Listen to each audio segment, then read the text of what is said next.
सभे मगहिया भाई बहन के भुलेटन काका के राम राम आतिन मगहिया खबर में सुनथिन देश दुनिया के खबर। ब्रिटिश प्रधानमंत्री के दौड़ में 3 गो भारतीय शामिल। ऋषि सुनक, सुएला ब्रेवरमैन और प्रीति पटेल के नाम चल रहा है प्रधानमंत्री के दौड़ में। गया, नवादा, शेखपुरा और जहानाबाद जिला में 2 नवंबर से होत अग्निवीर के भर्ती। छत्तीसगढ़ के स्कूल में शनिवार के होए तनलैकन बैगलेस।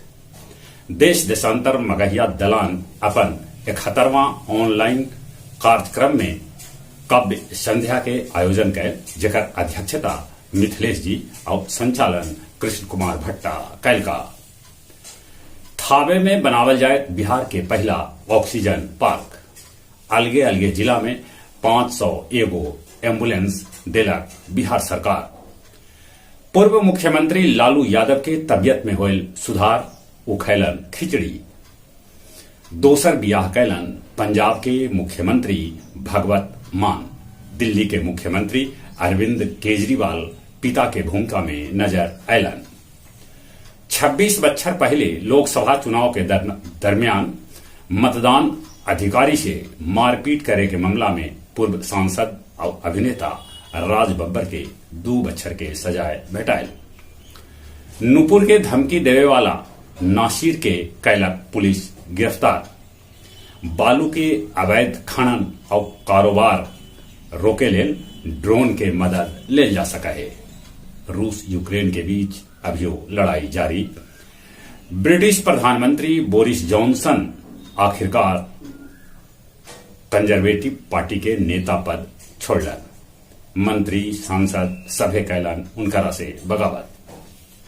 बीबो 62,476 करोड़ रुपया गैर कानूनी ढंग से चीन भेजल।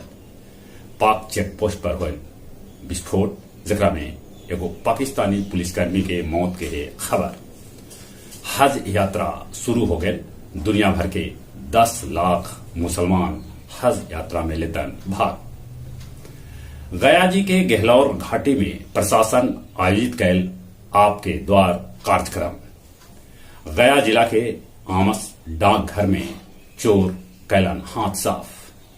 डोभी चतरा मोड़ भी 21 क्विंटल फूलल महुआ के साथे पिकअप वाहन पुलिस जब्त कैल। मगध विश्वविद्यालय के छात्र निकालन कुलपति के अर्थी जुलूस। और अब कुछ खेल के समाचार। पहिलका T20 मैच में भारत इंग्लैंड के हरा दिलक। हार्दिक पांड्या बनलन मैन ऑफ द मैच। भारतीय महिला टीम श्रीलंका के अंतिम 1 दिवसीय मैच में हरा के सीरीज 3-0 से जीत लेलक।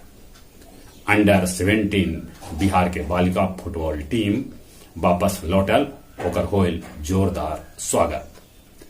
चोटिल नाडाल बहिन और बाबूजी के मना कैला पर भी मैदान में खेलित रहलन, मैच जीत के अयलन। पीवी सिंधु और प्रणय मलेशिया मास्टर्स के क्वार्टर फाइनल में। जहां तक मौसम के सवाल है, पानी बरस न रहा है, धूप में बड़ी गर्मी है।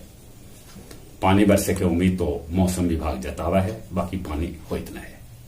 ये गर्मी से बचते, कोरोना भी बढ़ रहा है। कोरोना से बचे ले मुंह हो नाक पर मास्क लगाते। चलित एक बेर फिर से अपने सभे के भुलेटन काका के राम राम।